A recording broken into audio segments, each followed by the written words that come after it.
여러분, 이 평화라는 단어를 알고 계신가요? 이 평화라는 단어는 일반적으로 싸움이나 다툼이 없고 온화한 상태를 의미하죠. 또한 갈등이 해소되고 안정과 조화가 이루어진 상태를 뜻하기도 합니다. 이는 개인의 마음속에 평온함부터 또한 국가 간의 분쟁이 없는 상태까지 다양한 차원에서 이 평화라는 단어를 사용하고 있죠. 그런데 제가 여러분에게 소개할 평화는 세상이 말하는 평화가 아니라 성경에서 말하는 평화입니다. 성경에서 평화는 단순히 갈등이 없는 상태를 넘어 더 깊고 포괄적인 의미를 가지고 있습니다. 성경에서 평화는 히브리어로 샬롬이라고 말을 해요. 우리 알고 있죠? 샬롬 무슨 뜻인가요? 샬롬 평화라는 뜻이죠. 이 샬롬이라는 단어를 우리가 히브리어로 많이 알고 있는데 이 샬롬에는 크게 세 가지의 깊은 의미가 담겨져 있어요. 첫째는 온전함과 완전함이라는 의미입니다. 깨어진 것이 회복되어지고 온전해진 상태를 의미하죠. 무너졌던 우리의 마음 또한 깨어졌던 우리의 마음이 예수 그리스도의 은혜로 말미암아 회복되어지는 상태를 평화의 상태라고 불러요. 또한 둘째는 번영과 안녕이라는 의미를 가지고 있습니다. 물질적, 정신적으로 부족함이 없는 이 풍요롭고 건강한 상태를 말하는데 성경이 말하는 이 번영과 안녕은 마음의 부자를 말을 해요. 그래서 옛날에 어떤 부흥 강사님이 그런 이야기를 하더라고요. 꿈속에 그 동네 가장 부자에게 나타났대요. 그래서 하나님이 오늘 밤 부자가 죽을 것이다 라고 하니까 그 돈 많은 부자가 벌떡 일어나서 잠을 안 잤대요. 왜? 혹시라도 나를 데려갈까 봐 밤새 노심초사하면서 기다렸는데 날이 딱 샜는데 이 부자가 안 죽은 거예요. 그래서 이상하다. 내가 이 동네에서 가장 큰 부자인데 왜 안 죽었지? 하고 그냥 지나가려고 했는데 앞마을에 어떤 할머니가 돌아가셨다라는 소식을 전해 듣게 돼요. 내가 아는 그 할머니는 이 동네에서 가장 가난한 사람인데 그 사람 무슨 병이 들었나? 실족사했나? 하고 대수롭지 않게 생각했다라는. 그런데 그날 밤에 하나님께서 그 할머니를 데리고 간 이유는 그 할머니가 가지고 있는 가장 큰 부유한 것이 있었는데 그게 뭐냐? 바로 마음의 부자였다라는 것. 세상을 살면서 손에 쥐어지는 보이는 건 없지만 우리 마음이 부자가 되려면 세상을 창조하신 하나님을 모시고 살면 그 사람이 최고 부자인 거예요. 할렐루야. 여러분 부자 되고 싶지 않습니까? 여러분 부자 다 되고 싶죠. 그러면 부자가 되려면 뭘 가져야 돼요? 세상의 모든 만물의 주인 되시는 주님을 내 안에 모시고 살면 그 사람이 가장 큰 부자예요. 주님이 나와 함께하면 누구도 부럽지 않습니다. 어떤 부자도 부럽지가 않아요. 왜요? 나와 함께 하시는 주님이 나의 삶을 언제나 좋은 곳으로 인도하시기 때문이죠. 우리의 번영과 안녕이 내 안에 충만할 때 그걸 바로 평화의 상태라고 말을 해요. 마지막 세 번째로 평화의 의미는 조화롭다, 평온하다라는 의미를 가지고 있습니다. 조화롭다, 뭔가 하나 되는 마음, 함께 만들어가는 공동체. 그래서 교회 안에 평화가 온전히 임하면 그 교회는 온전한 공동체가 되는 것입니다. 우리 교회가 참된 평화를 강구하고 하나님께 갈망할 때 그 평화가 우리 공동체 안에 임했을 때 우리는 한 마음 한 뜻으로 한 방향을 향해 나아가는 것을 말을 해요. 이게 가장 평화스러운 모습이죠. 그래서 우리 송파교회가 참된 평화의 모습을 유지하려면 모두가 다 한 마음 한 뜻이요 또한 한 목표를 가지고 함께 나아가기를 주 이름으로 부탁을 드립니다. 성경이 말하는 평화는 이 단순히 전쟁이 없는 상태나 외적인 고요함만을 의미하는 것이 아니에요. 하나님과의 관계가 온전히 회복되어지는 것을 성경은 평화의 모습이다라고 말을 해요. 따라서 우리가 정말 평화를 원하는 사람들, 또한 평화를 내가 갈망하는 사람들은 하나님과의 관계가 회복되어지는 것을 먼저 갈망하십시오. 하나님과의 관계가 회복되어지고 하나님과의 만남이 다시금 내 안에 이루어질 때 그러한 모습이 가장 아름답고 평화스러운 모습임을 여러분 기억하시기를 부탁을 드립니다. 그래서 성경에서요, 이 평화를 상징하는 단어를 찾아봤어요. 성경에서 평화를 상징하는 첫 번째 단어가 바로 에덴 동산이라는 단어입니다. 에덴이라는 단어 자체가 기쁨이라는 단어를 가지고 있어요. 얼마나 행복했으면, 얼마나 기뻤으면 에덴이라는 그 자체만으로도 우리에게는 참된 평화를 가져다 준다라는 것이죠. 에덴 동산에는 다툼도 없었고 거기 안에는 서로 시기 질투가 없어요. 가장 평화스러운 곳, 가장 안전한 곳, 가장 행복한 곳이 에덴 동산이었다라는 것이죠. 이 에덴 동산에는 하나님과의 친밀한 교제가 있었어요. 아까 말했죠. 평화의 모습은 뭐라고요? 하나님과의 만남이라는. 에덴 동산 안에는 하나님과의 친밀한 교제가 있었어요. 또한 하나님과 완벽한 조화가 있었어요. 또한 하나님과 함께하는 모든 것이 곧 아담과 하의 것이었어요. 따라서 에덴 동산이라는 이 단어 자체만으로도 평화를 상징하지만 그 에덴 동산에 살고 있는 아담과 하뿐만 아니라 오늘을 살아가는 우리 모두가 에덴 동산을 회복하자라고 교회에서 가끔 말을 하는데 그 에덴 동산이 뭐냐? 가장 평화로운 곳이기 때문에 그렇습니다. 또 성경에서 평화를 상징하는 단어를 찾아봤더니 새 예루살렘이라는 단어더라고요. 성경이 보여주는 궁극적인 평화의 장소는 바로 요한계시록에 등장하는 새 예루살렘이라는 단어입니다. 이는 마지막 때에 하나님께서 친히 내려오시는 하늘 도성으로서 하나님과 구원받은 백성이 영원히 거할 곳을 말하죠. 이 새 예루살렘은 눈에 보이는 장소가 아닙니다. 가장 평화스러운 곳, 가장 행복한 곳, 마치 이사야 선지자가 이사야 11장에서 독사의 굴에 손을 넣어도 물지 않는 곳, 이리와 염소가 함께 풀을 뜯고 함께 뛰어노는 곳, 그곳이 바로 새 예루살렘이라면 그곳이 얼마나 평화스러운 곳일까? 얼마나 행복한 곳일까? 그러나 성경이 궁극적으로 말하고자 하는 평화가 있어요. 아까 말했던 에덴 동산이라는 곳, 또 새 예루살렘이라는 곳 모두가 평화를 상징하지만 성경이 궁극적으로 말하고자 하는 평화가 있는데 그게 뭐냐? 바로 하나님의 임재하는 곳이에요. 하나님의 임재하는 곳이 성경이 말하는 평화의 장소입니다. 저도 목회를 하면서 하나님의 임재, 하나님의 함께하심, 또한 거룩한 성전에 주님이 임재하신다 이런 말을 참 많이 하고 많이 들었습니다. 그런데 그곳이 가장 평화스러운 곳이라는 것을 이번 말씀을 준비하면서 다시 한번 생각해 봤어요. 성경이 말하고자 하는 궁극적인 평화의 장소가 어디냐? 이건 어떤 특정한 장소가 아니에요. 어떤 보여지는 장소가 아니라 성경이 말하는 하나님께서 말씀하시는 가장 평화스러운 곳은 바로 하나님께서 임재하는 곳이에요. 그러면 여러분의 가정이 평화스러운 가정이 되기를 소망하십니까? 그럼 뭐가 있어야 돼요?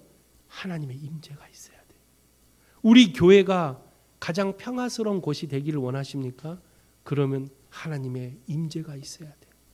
지금 우리의 나라 수많은 갈등과 수많은 가치관의 차이로 많은 다툼이 일어나고 있지만 이 나라에도 평화가 오려면 뭐가 임재해야 돼요? 하나님이 임재해야 돼요. 또한 세상 수많은 곳곳마다 많은 전쟁과 갈등이 있어요. 그곳에서 하나님의 임재가 임해야 참된 평화가 주어진다라는 것이죠. 우리는 제약된 우리의 모습으로 에덴 동산을 잃었어요. 또한 구원을 잃어버리고 새 예루살렘에 가지 못하는 떠돌이 신세가 돼버렸어요. 어디로 가야 될지, 무엇을 해야 될지 다 잊어버리고 살고 있는 그리스도인들이 너무나도 많다라는. 교회는 다니고 있지만 내 믿음의 방향이 갈팡질팡하는 성도들이 너무나도 많아요. 확실한 믿음 부여잡고 주님께서 약속하신 그 날, 그 장소를 향해 달려가야 되는데 우리의 믿음이 너무나도 연약해서 날마다 넘어지고 또 넘어져요. 그래서 우리가 진정으로 하나님께 간구해야 될 것은 하나님의 임재가 필요한 것입니다. 그곳이 참된 평화의 장소라면 주님 먼저 내 안에 주님 오셔 주시옵소서. 내 안에 하나님의 임재가 있기를 소망합니다.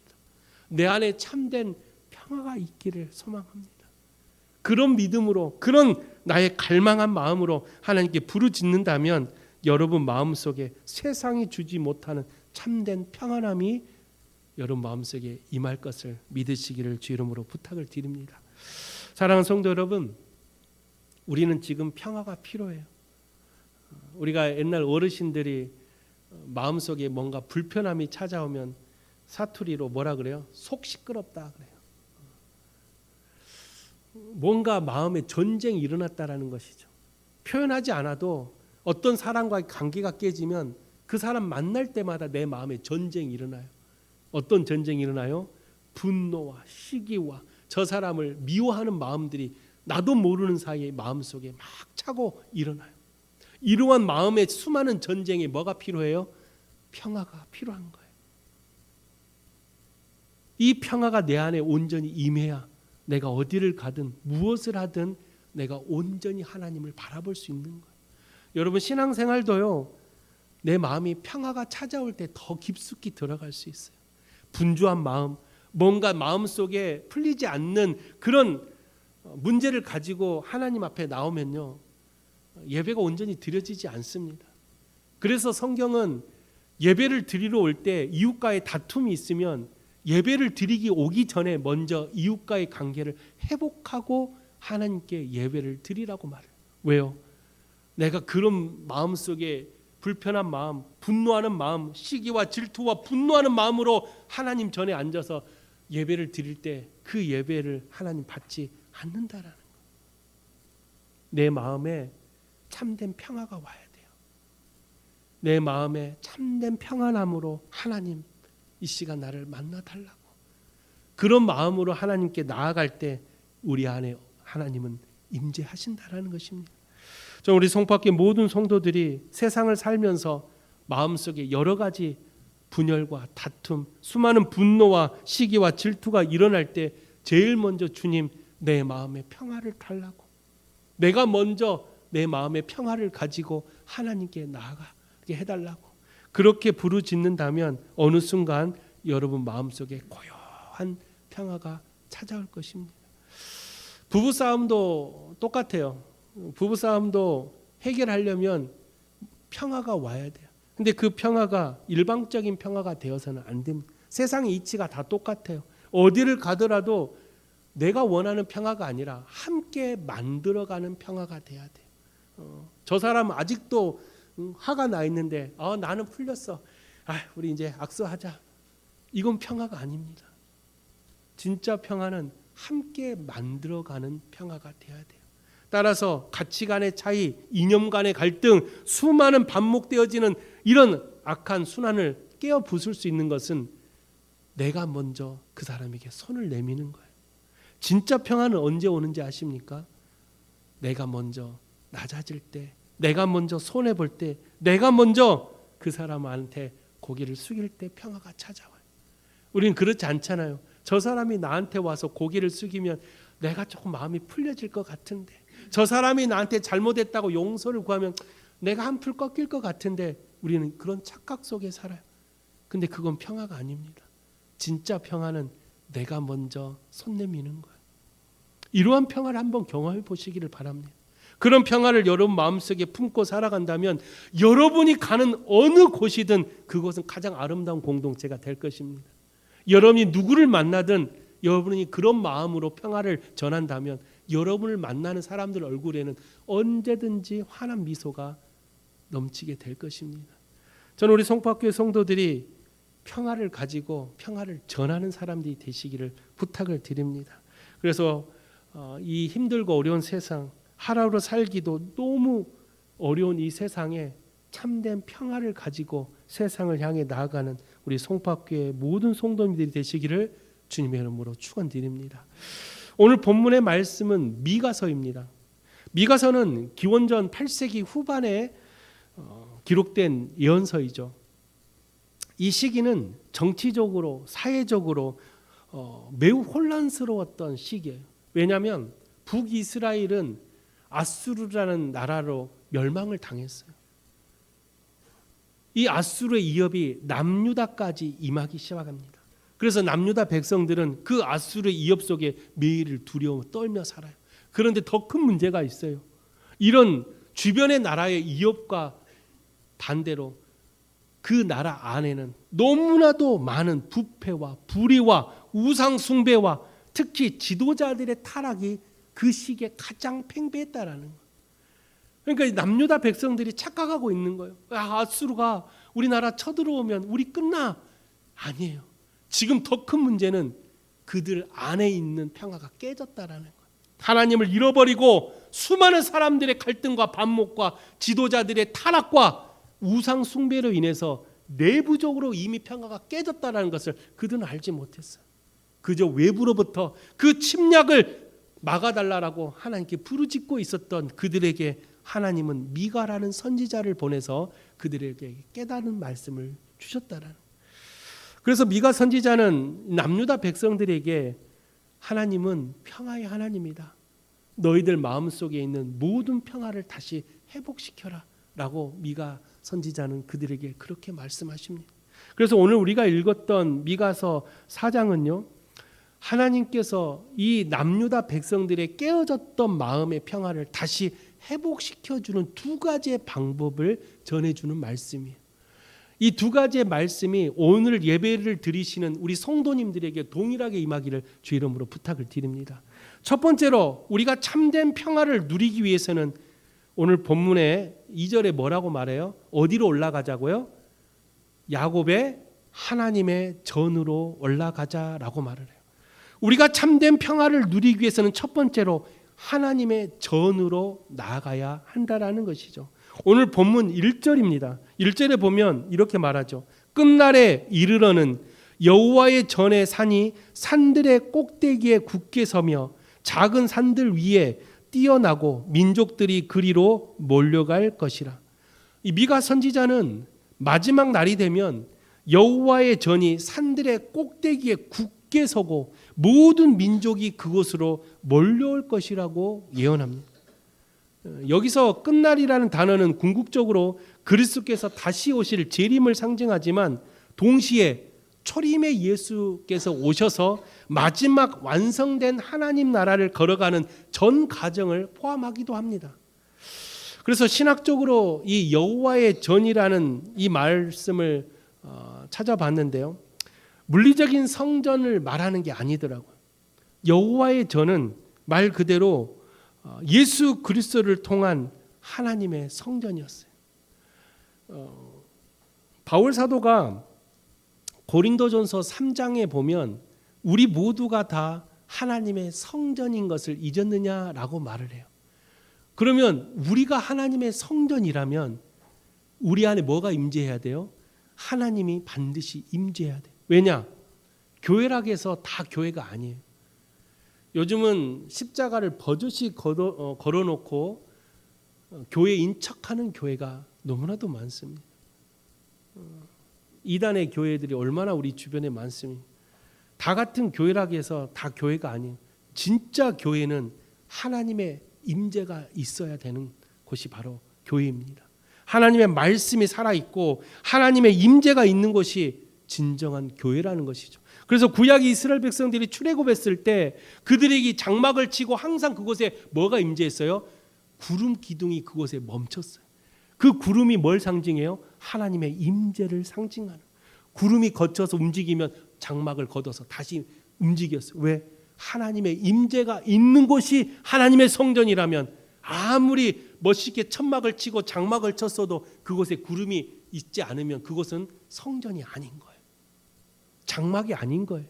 그래서 이스라엘 백성들은 하나님의 임재를 상징하는 그곳에 법궤를 항상 모셔놓고 하나님의 임재를 갈망했다라는. 눈에 보이는 장막이 중요한 게 아니었어요. 그래서 이스라엘 백성들은 언제든지 움직일 수 있게끔 이동식 장막을 가지고 다녔어요.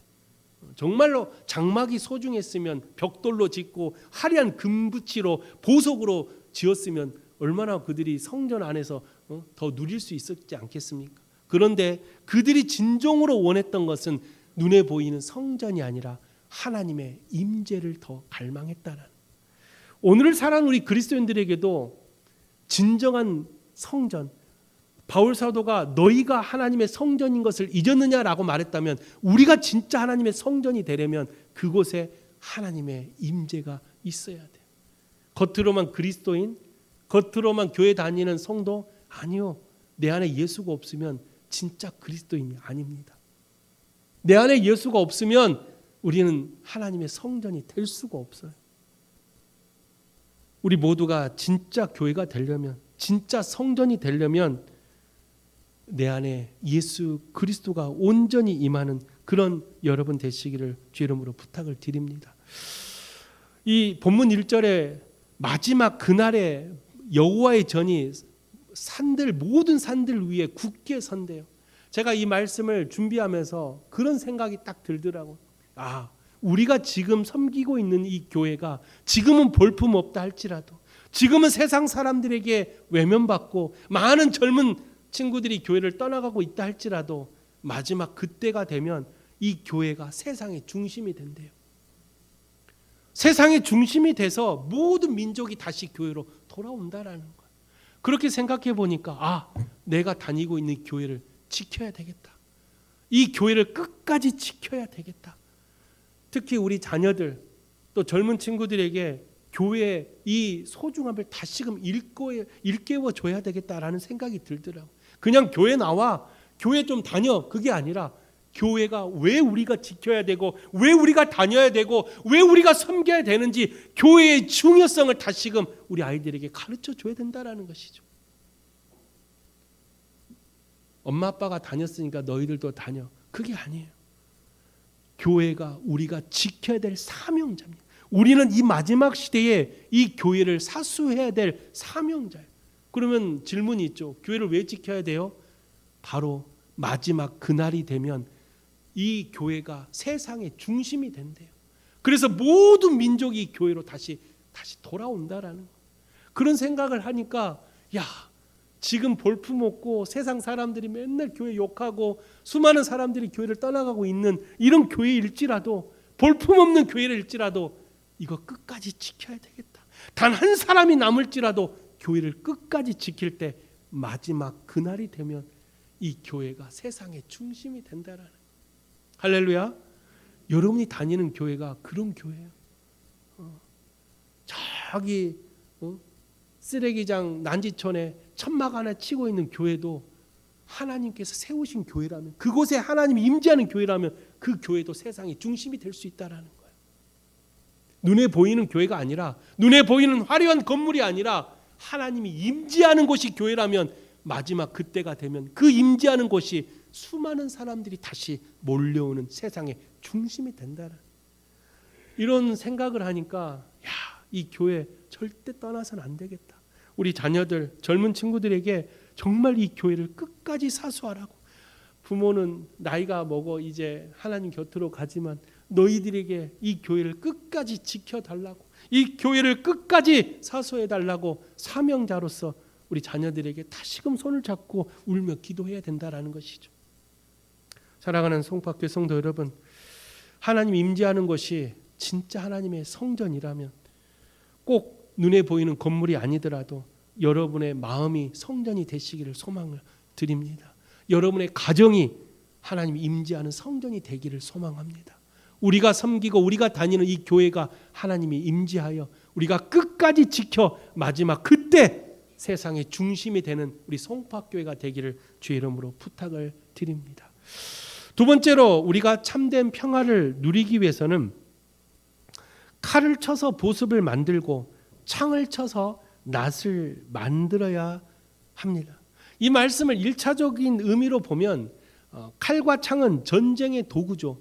그래서 칼과 창이 평화로운 농기구로 변화된다라는 것은 더 이상 전쟁이 일어나지 않는 그런 세상을 말하는 것이죠.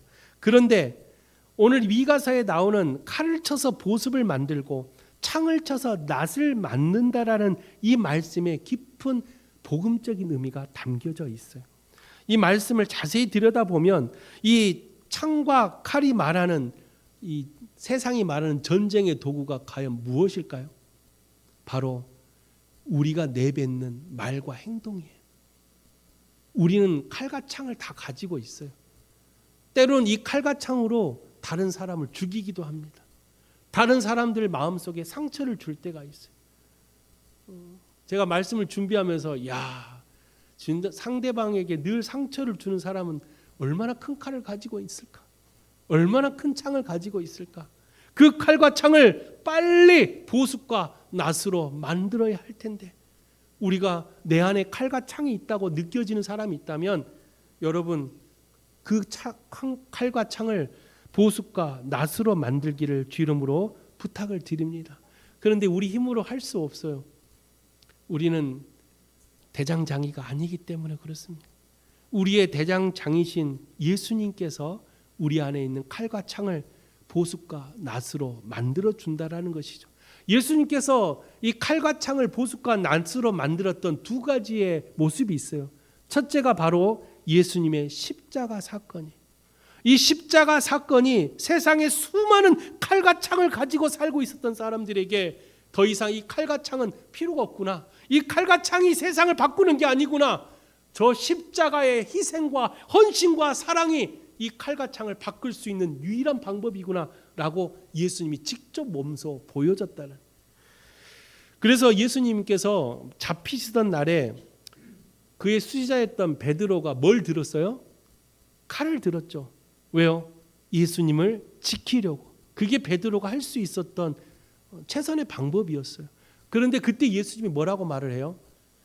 마태복음 26장 52절에 말하기를 내 칼을 도로 칼집에 꽂으라. 칼을 가지는 자는 다 칼로 망하니라. 예수님께서 선택했던 방법은 칼과 창이 아니었어요. 우리 생각에는 칼과 창을 들어야 적을 무찌를 것 같죠. 칼과 창을 가져야 예수님을 지킬 것 같죠. 내 사랑하는 사람들을 지킬 것 같고 나를 지킬 것 같죠. 그래서 우리 전쟁을 하면 제일 먼저 뭘 준비해요? 무기를 준비해요. 왜? 이겨야 되니까. 그런데 예수님께서 말씀하시는 세상의 평화, 세상에서 승리는 칼과 창이 아니더라고요. 여리고 전투를 보더라도 칼과 창이 아니더라고요. 광야에서 블레셋과 전쟁할 때도 아말렉과 전쟁할 때도 칼과 창이 아니더라고요. 모두가 다 하나님의 말씀이며 기도며 두 팔 들려 하나님께 기도했을 때 그 전쟁에서 승리케 해주셨던 하나님의 말씀을 우리는 기억해야 된다는 것입니다. 따라서 칼과 창은 빨리 내려놓아야 돼요. 이걸로는 세상의 참된 평화를 얻을 수가 없어요. 우리가 집안에 전쟁이 나죠. 가끔 부부가 전쟁이 나요. 그러면 더 큰 칼과 창을 가진 자가 이깁니다. 뭐예요? 목소리만 일단 크게 내고 소리 지르고 더 큰 칼을 가지고 더 큰 창을 들면 이기는 것처럼 그렇게 생각하니까 더 큰 소리를 내는 거예요. 그런데 진짜 평화는 칼과 창으로 절대로 만들어지는 것이 아니더라고요. 칼과 창을 보습과 낫으로 만든다라는 게 무슨 뜻인지 아세요? 보습과 낫은 어떤 도구입니까? 농기구죠. 농기구는 뭐 하는 거예요? 생명을 창조하는 도구예요. 농사를 짓는다는 것은 열매를 맺게 하는 거잖아요. 생명을 창조하는 도구가 바로 보습과 낫이에요. 칼과 창은 생명을 죽이는 도구예요. 보습과 낫은 생명을 살리는 도구예요. 따라서 참된 평화는 칼과 창이 아니라 생명을 살리는 보습과 낫을 들 때 진정한 평화가 찾아온다라는. 우리에게 있어서 참된 평화, 우리 가정, 우리 교회, 내가 섬기는 세상, 내가 살고 있는 이 세상에 참된 평화가 오려면 생명을 살리는 사람들이 돼야 돼요. 그 생명을 살리기 위해서는 내가 가지고 있는 칼, 내가 가지고 있는 창, 내가 가지고 있는 분노와 혈기와 내가 가지고 있는 세상적인 모든 것들을 빨리 내려놔야 돼요. 그리고 그거를 보습과 낫으로 만들어 생명을 살리는 곳에 최선을 다한다면 그곳에 뭐가 임해요? 참된 평화가 임한다라는 거예요. 그래서 예수님께서는 십자가에서 그 참된 평화를 몸소 보여주고자 칼과 창을 내려놓고 자신의 목숨을 내어줬던 거예요. 그랬더니 그때 순간에는 백성들이 뭐라 그랬어요? 야, 실패했다. 우리가 생각했던 메시아가 아니야. 우리는 로마한테 절대 벗어날 수 없어 하고 예수를 버리고 다 제각기 돌아가 버렸어요. 평화는 더 이상 없을 거라고 생각했어요. 그런데 예수님의 그 십자가의 사랑이 다시 부활하심으로 이 세상에 참된 평화의 예수님으로 오셨다라는 것. 우리 안에 참된 평화가 오려면 여러분 칼과 창을 빨리 내려놓으시기를 부탁을 드립니다. 그러기 위해서는 두 가지의 우리의 모습이 필요해요. 첫째는 마음의 변화가 필요합니다. 눈에 보이는 겉으로의 변화도 필요하지만 가장 먼저 내 마음의 결단이 필요해요. 내가 하나님 창과 칼을 내려놓고 보습과 낫을 가지고 세상을 향해 섬기겠노라고 내 마음으로 먼저 하나님께 고백해야 돼요. 내 마음 가는 곳에 내 발걸음이 간다면 내 마음이 언제나 생명을 살리는 곳으로 걸어갈 수 있는 그런 여러분들이 되시기를 부탁을 드립니다. 또 한 가지는 삶의 방향 전환이에요. 내가 가는 길이 늘 칼과 창을 가져야 될 곳이라면 잠시 그곳을 돌아가시기를 바랍니다. 좀 더디더라도 좀 늦게 가더라도 조금 내가 실패보고 손해보는 것 같더라도 그 길이 꼭 칼과 창을 가져야만 가는 길이라면 잠시 돌아가십시오. 잠시 돌아서 보습과 낫을 가지고 한번 나아가 보십시오. 그러면 결국은 우리가 가려고 하는 그 목적지를 반드시 갈 수 있을 것입니다. 그런 믿음을 가지고 여러분이 살아가는 삶 가운데 나의 삶의 방향을 조금만 바꿔 보십시오. 누군가를 짓밟아야지만 내가 좀 이익을 얻고 누군가를 내 안에서 내려놔야지만 내가 더 많은 것을 쟁취할 것 같은 그런 세상에 우리가 살고 있다면 그런 세상 가운데 우리가 할 수 있는 것은 그 안을 그 사람들과 단절하라는 게 아니에요. 지금 당장 목사님 우애하라는 것은 세상과 단절하라는 것입니까? 내가 살고 있는 세상을 등지라는 것입니까? 그게 아니에요. 우애하라는 것은 내가 살고 있는 세상에서 좀 구별된 사람이 되라는 거예요. 그들과 함께 세상을 살고 있지만 내가 조금 한 발짝 뒤로 물러나는 모습, 내가 더 가지고 싶지만 다른 사람에게 조금 더 양보하는 모습, 내가 저것이 꼭 필요하지만 나보다 더 필요한 사람이 있다라는 마음으로 한 발짝 더 물러나는 모습, 이러한 좀 우애하는 모습을 가지고 있다면 하나님은 그런 사람에게 더 큰 것을 주신다니까요. 그런 믿음을 가지고 세상을 산다면 우리는 언제나 마음에 참된 평화로 가장 행복한 삶을 살아갈 수 있다라는 것입니다. 저는 우리 송파교회 모든 성도님들이 가장 행복한 사람이 되시기를 부탁을 드립니다. 그리고 마음에 가장 평화가 있기를 원합니다. 여러분도 마음속에 문제가 많이 있는지 압니다. 해결하지 못한 문제들, 직장의 문제, 삶의 문제, 가정의 문제, 사람 관계의 문제들이 많이 어긋나 있는 걸 알고 있습니다. 그런데도 그런 어려움 속에서도 하루하루 바둥바둥 살고 있는 것은 그래도 가정을 지켜야 되고 자녀들을 지켜야 되고 내 삶의 목표를 위해서 내가 걸어가야 되기 때문에 그 힘든 길을 내가 지금도 걷고 있지 않습니까? 그런데 오늘 제가 여러분에게 말씀드리는 참된 평화는 그런 길을 걸어가면서도 언제든지 누릴 수가 있다라는 것.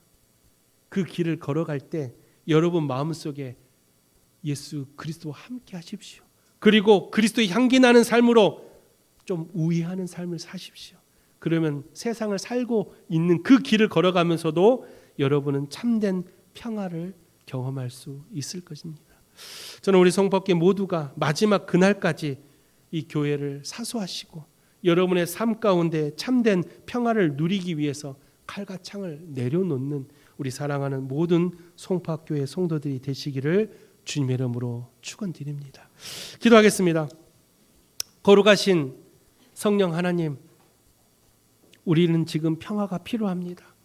많은 사람들이 마음이 무너져 있고 가정이 무너져 있고 심지어 내가 섬기는 교회조차도 분열과 다툼으로 무너져 있는 것을 우리는 알고 있습니다.